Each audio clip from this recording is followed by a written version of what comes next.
Picture is worth 1,000 words, and if that's the case, the more than 600,000 images stored at the Montana Historical Society can speak upwards of 600 million words about the stories that make up our past. MTN's Melissa Jensen takes us inside the photo archives to learn more about two recently added collections.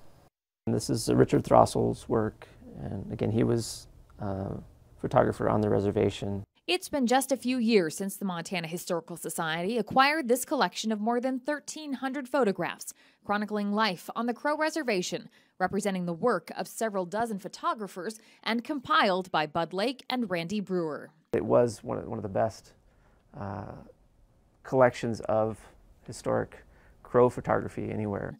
The Lake and Brewer collection is one of many housed in the photo archives of the Historical Society. Senior photograph archivist Jeff Malcolmson says photos are an important part of chronicling history. It's a direct link to the past. It's an image that captures what actually happened, what actually was happening at a moment, or captures somebody's face, how they looked, what they looked like, their clothing.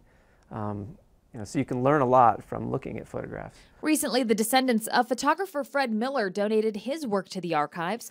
Much of Miller's work had been spread across the globe after being sold at auction following his death in the 1930s. Some glass negatives were destroyed in a flood. But still a great portrait. Miller worked as a clerk on the Crow Reservation for about a dozen years. His Crow name was Box Potapesh, which means high kicker. He taught everybody he knew football. So they were a part of the community. So because of that, they were able to take much more intimate photographs and document a lot more of Crow life than perhaps other photographers. Miller's granddaughter and great-granddaughter traveled extensively to piece back the collection.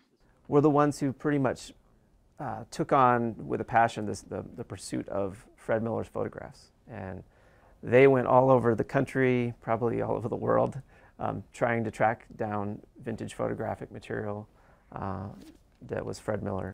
And gifted it to the Montana Historical Society. Eventually, the collection will join the more than 600,000 images available for the public to explore once the Photo Archives Department finishes its work processing and cataloging the collection. In Helena, Melissa Jensen, MTN News.